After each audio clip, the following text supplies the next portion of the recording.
Bueno, continuamos con intestino grueso e intestino delgado. Fíjense que el intestino delgado es lo que va a continuar, ¿sí?, a la parte del estómago. Mide aproximadamente 7 metros de longitud y se extiende obviamente de la región pilórica del estómago hacia el intestino grueso. Tiene dos partes el intestino delgado: la fija o duodeno, ¿sí?, la móvil o yeyuno y el ilion. Duodeno significa, ¿sí?, 12 las veces de dedo, es como que son cada 2 dedos, ¿sí?, contar 12, ¿sí? O sea, 2 dedos 12 veces. Y yeyuno y ilion hace referencia sobre todo a su aspecto estrangulado. El duodeno, fíjense que está enrollado en forma de anillo, sobre todo alrededor del páncreas, situado profundamente, ¿sí? Experimenta lo que se denomina la flexura, o sea, llega hasta la flexura duodeno-yeyunal, es decir, que es ahí donde finaliza. Solamente mide 25 centímetros, recordemos que el intestino delgado mide hasta 7 metros, de esos 7 metros solamente 25 centímetros corresponden al duodeno. El duodeno tiene 4 partes importantes que sí o sí le voy a preguntar, que es la porción superior o ampolla, ¿sí?, la porción descendente, sumamente importante, horizontal y ascendente. Entonces acá nosotros vemos esto que nosotros vemos acá, voy a colorear un poquito.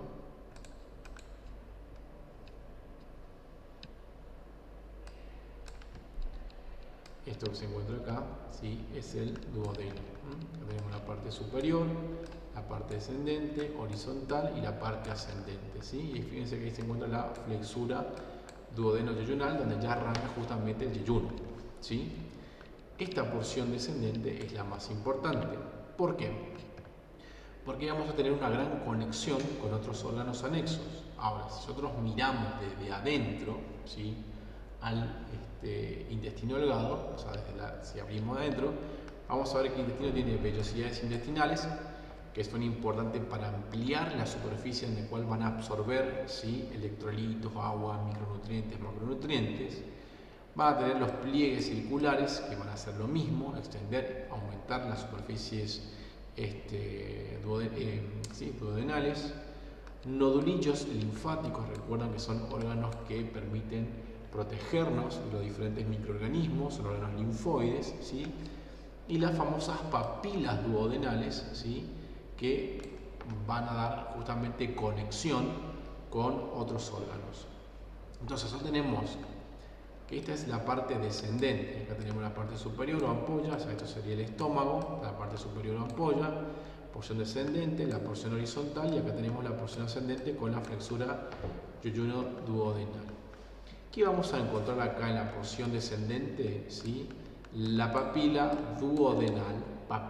duodenal mayor, ¿sí?, también conocida como ampolla hepatopancreática. Ampolla hepatopancreática, ¿sí? ¿Por qué se llama hepatopancreática? Porque me comunica el intestino delgado con el hígado y el páncreas, o mejor dicho, el hígado y el páncreas se van a comunicar con el intestino delgado por medio de esta ampolla hepatopancreática, donde va a desembocar el conducto colédoco, vamos a ver de qué se trata el conducto colédoco cuando vemos glándulas anexas, y el conducto pancreático mayor. Luego tenemos una papila duodenal menor, ¿sí?, que se encuentra más arriba y que va a desembocar uno de los conductos accesorios del páncreas, ¿sí? Bueno. La parte superior, sin importancia proyectiva, lo mismo que la porción descendente e inferior, ¿sí? Es decir, solamente que me van a dar algunos reparos anatómicos, ¿sí? Bien, quiero mirar esta imagen acá. Entonces, fíjense acá. Yo acá tengo la papila, ¿sí?, duodenal mayor, anteriormente conocida como papila de Vater, que es esto que está acá, que lo que hace es comunicarme, esto viene de acá, fíjense, del páncreas, ¿sí?, se llama justamente conducto pancreático mayor, ¿sí?, o principal, o de Wirsum, y después tenemos el conducto, pancreático menor, ¿sí?, o accesorio de Santorini. Entonces, esto que está acá es la papila duodenal mayor, que además recibe, fíjense acá yo tengo el conducto colédoco. El conducto colédoco proviene justamente de la vesícula biliar y de lo que va a ser el hígado. ¿Me explico? Entonces, el conducto colédoco va a desembocar junto con el conducto pancreático principal o de Wilson en la porción, ¿sí?, descendente del intestino delgado. Por eso es importante la porción descendente de la región duodenal. Fíjense también que nosotros vamos a tener acá arriba justamente la papila duodenal menor, fíjense que es inconstante, que va a recibir justamente solamente al conducto del páncreas accesorio. Y tenemos estos pliegues circulares que nosotros en fisiología, o ustedes en fisiología la van a ver como válvulas de Kercher, ¿sí? Válvulas de Kercher. Muy bien. Lo que estamos viendo acá es parte de la región muscular, ¿sí?, que tiene la capa muscular. Ustedes recuerdan que acá tenemos una mucosa, una submucosa, una capa muscular y una capa serosa. La capa serosa ya sabemos que corresponde al peritoneo. Esta es la capa muscular que tiene músculos longitudinales, ¿sí?, y músculos circulares. Sumamente importante porque si esto se acorta, ¿sí?, y esto se acorta, genera parte, o sea, ese es el movimiento que genera el peritaltismo para hacer correr los alimentos. Por otro lado tenemos esto que muestra acá, que en la submucosa, que está por debajo de la mucosa, ustedes recuerdan que la mucosa es la capa más interna en contacto con los alimentos. Por debajo tenemos las glándulas duodenales de Brunner. Esas glándulas duodenales de Brunner lo que van a hacer es secretar sobre todo mucosidad, ¿sí?, mucosidad. ¿Para qué? Justamente para que se puedan deslizar los alimentos y a su vez proteger, ¿sí?, proteger el intestino. Muy bien. Entonces acá vemos, ¿sí?, el duodeno. Fíjense cómo el duodeno abraza, ¿sí?, al páncreas en esa parte. Muy bien. ¿Qué pasa con el yeyuno ilion? ¿Sí? Se extiende nuevamente del duodeno hasta el intestino grueso, se inicia en la flexura duodeno-yeyunal y finaliza en la parte iliocecal. Digamos, el cecal viene de ciego, que ya corresponde obviamente al intestino grueso.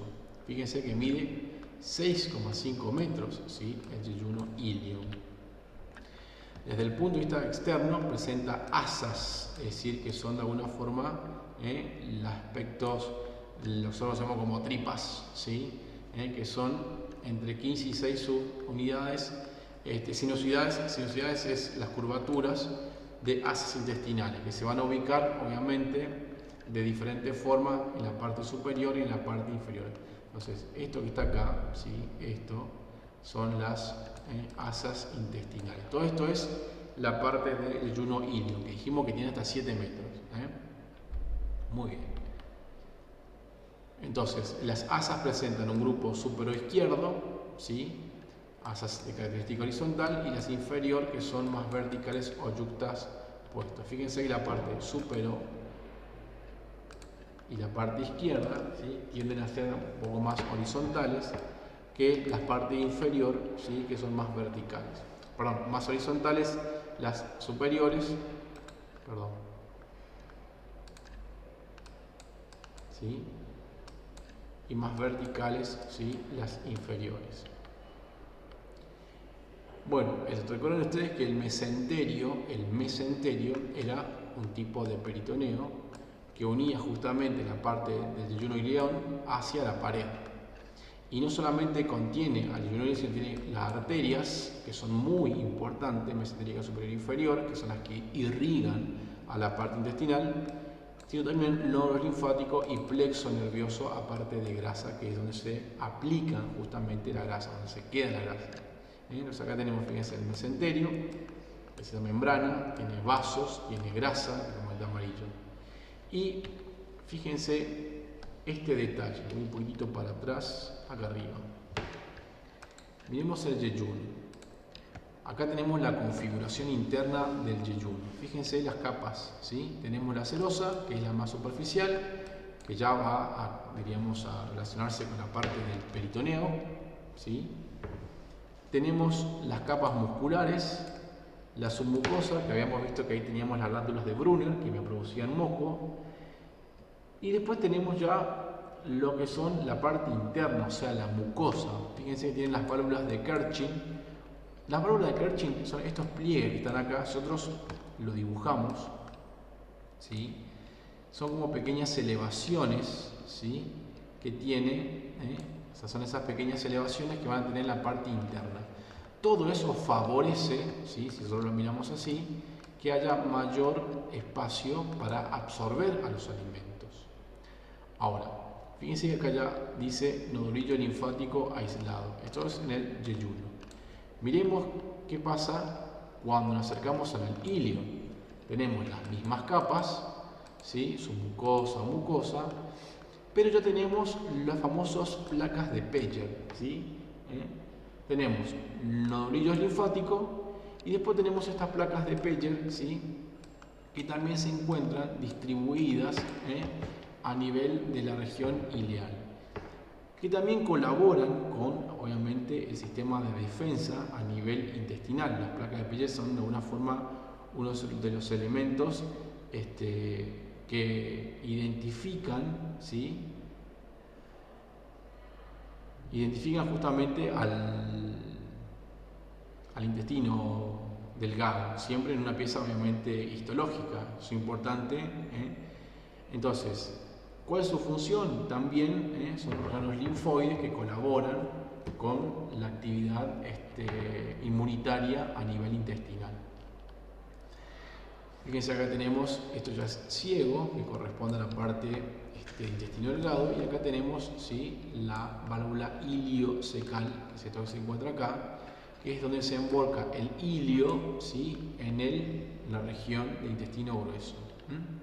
Entonces, esto que vemos acá es intestino delgado, específicamente el duodeno, y ahora vamos a pasar al intestino grueso, que arrancamos con, va obviamente del ilion hasta el ano, ¿sí? Fíjense que el ilion no desemboca directamente, sino que lo hace en el ciego, que es un fondo de saco, o sea, esto que está acá, que es el fondo de saco.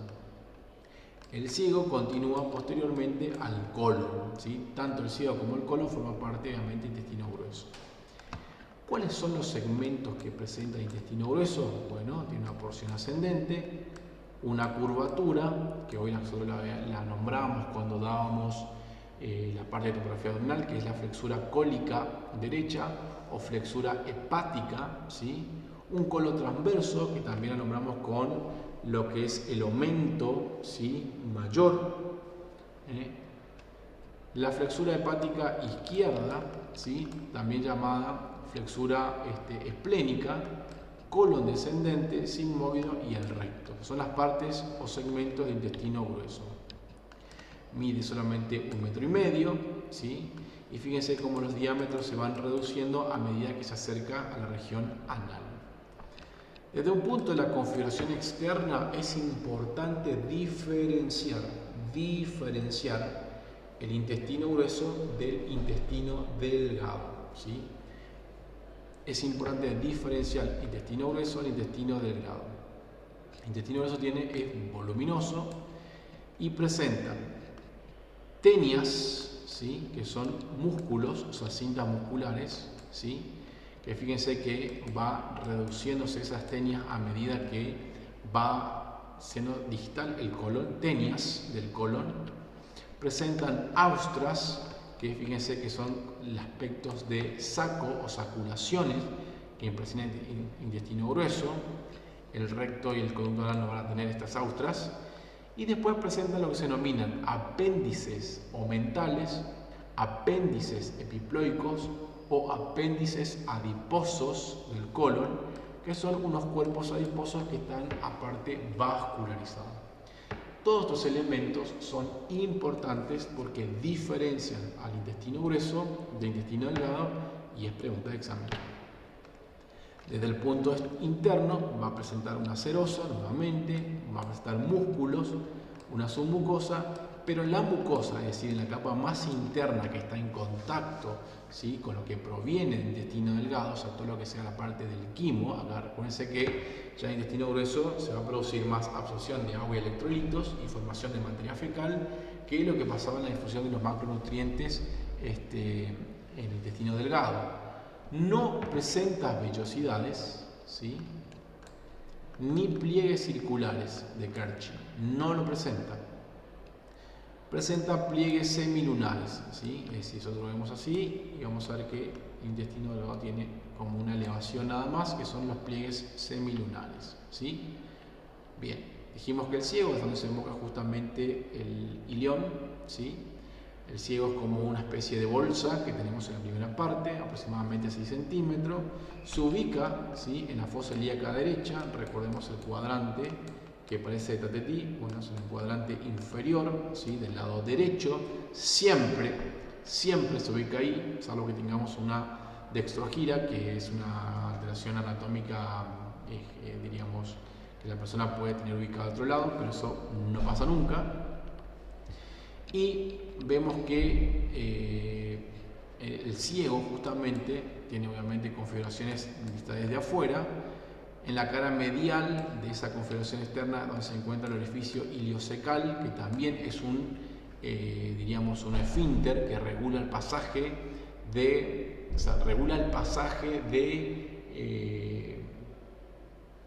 los elementos que van a pasar de la región intestinal delgada a la gruesa.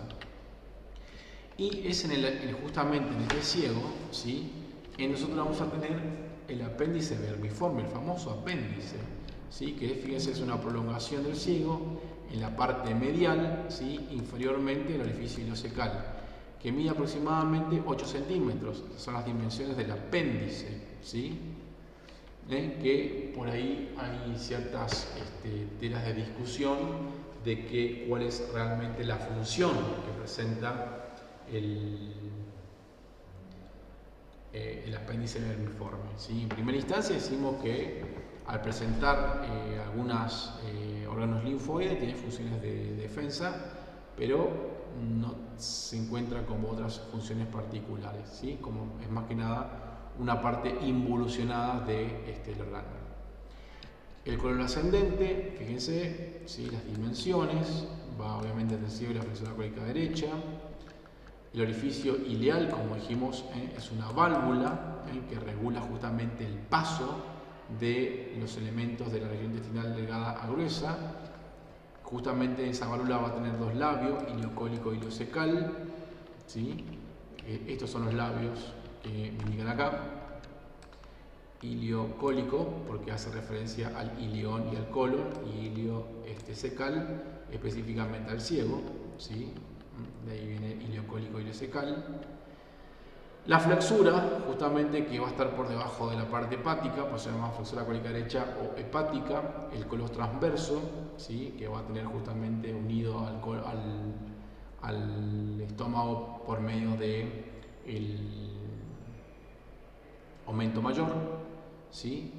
Fíjense, acá también tenemos mesocolon, ¿sí?, en la parte derecha, mesocolon, que es más alargado en la parte izquierda. Recuerden que el meso era la parte del peritoneo que unía justamente el colon, ¿sí?, a la pared, y eso determina que en la parte derecha esté más cerca el colon de la pared con respecto a la parte izquierda, que está un poquito más alargado, más distante, y le permite mayor movilidad. El aumento mayor, como dijimos anteriormente, ¿sí?, lo que va a hacer es unir el colon transverso con el estómago. La flexura cólica izquierda o esplénica, porque se encuentra por debajo del bazo, ¿sí?, que es un órgano también linfoide. El colon descendente, ¿sí?, y luego tenemos el colon sigmoideo, que ya se encuentra ingresando a la cavidad pélvica, ¿sí?, y que tiene dos porciones, una también fija y móvil, dependiendo obviamente de las incisiones peritoneales. Entonces acá vamos a ver todo esto que estuvimos nombrando. Primero, fíjense que el colon tiene en la parte interna lo que son los pliegues semilunares, ¿sí? Dijimos que no tenía vellosidades. Fíjense que presenta estas saculaciones, ¿sí? Estas saculaciones. Eso es lo que se llaman austras, fíjense, austras, las saculaciones. Esto que ustedes ven acá en amarillo, ¿sí?, es lo que se denomina justamente apéndices omentales o epiploicos, ¿sí? Y estas cintas que vemos acá, ¿sí?, están por ahí tapadas, es lo que se denominan tenias, ¿sí? Entonces, yo siempre le voy a preguntar diferencias con respecto a las dimensiones, configuración interna y externa entre intestino grueso e intestino delgado. Eso sí o sí le voy a preguntar. Sépanlo. ¿Sí? Sépanlo. Y acá, en primera instancia, por eso tengo dos que se repiten, tenemos las partes del colon, ¿sí? Colon ascendente, flexura hepática, colon transverso, flexura esplénica, colon descendente, sigmoideo y recto, ¿sí? Y acá vemos las características externas, ¿sí? que tiene el colon para diferenciar, el intestino grueso para diferenciar al intestino delgado. El recto, fíjense que ya está en la parte pélvica, ¿sí? Se inicia a partir de la tercera vértebra sacra y finalizará en lo que es justamente el ano. Presenta curvaturas perineal y laterales, y fíjense que el recto tiene una división que se encuentra, que es el conducto anal, que ya se encuentra en la porción más baja del perineo, y la parte del recto propiamente dicha, que todavía se encuentra en la cavidad pélvica. El segmento que me divide justamente recto de conducto anal es la flexura perineal, ¿sí? Que nosotros observamos en esta zona, ¿sí? Ahí. Las dimensiones del recto aproximadamente 10 centímetros y el conducto anal solamente 3 centímetros, lo que suma un total de 15 centímetros la totalidad del recto. Internamente, ¿sí? El recto va a presentar lo que son obviamente unos pliegues transversos, unas columnas anales y las válvulas anales, ¿sí? Pequeñitas, que las vamos a encontrar acá abajo, ¿sí? Tenemos una mucosa que presenta la línea anocutánea, ¿sí? Que eso se encuentra acá, y la parte cutánea, el pecten anal, ¿sí? Que tenemos en esta zona, ¿sí? Todo eso forma parte del conducto anal, que era lo que seguía al recto desde el punto de vista interno. Y otra de las cosas importantes es que tenemos capas musculares, ¿sí? Superficiales y profundas, donde se encuentra, por ejemplo, el esfínter interno del ano. Este esfínter interno del ano depende del sistema nervioso autónomo. ¿Qué significa eso? Que nosotros no lo podemos manejar, ¿sí? No lo podemos manejar. Ese esfínter, que es una capa muscular que regula la salida de la materia fecal, cuando se produce el goteo de la materia fecal, automáticamente se relaja y deja pasar la materia fecal. Sin embargo, ¿sí? Nosotros tenemos acá las capas musculares, ¿sí? A nivel rectal. Sin embargo, nosotros tenemos otro tipo, que es el músculo esfínter externo. Fíjense que el músculo esfínter externo, ¿sí? Es de alguna forma un músculo que está inervado voluntariamente, ¿sí? Acá tenemos la parte interna y acá tenemos la parte externa. Esto es importante porque el músculo esfínter externo está inervado por plexo sacro, ¿sí? Sacrococcigio, y nosotros sí lo podemos manejar. Entonces, cuando se produce el goteo de la materia fecal, ¿sí? Este esfínter interno relaja y permite el paso de la materia fecal. Si nosotros sabemos que estamos en una situación social donde nosotros no podemos, ¿sí? evacuar, utilizamos al músculo esfínter externo, ¿sí? voluntariamente para relajar y posteriormente evacuar en una zona en donde realmente lo podamos hacer. ¿Sí? Entonces ahí tenemos los diferentes tipos de músculos. Solo vamos a dar con la parte del perineo, que también se encargan de regular la salida voluntaria de la materia fecal. Muy bien. Funciones del intestino grueso: absorber los minerales, aguas y vitaminas, y obviamente formación de materia fecal. Bueno, muchas gracias.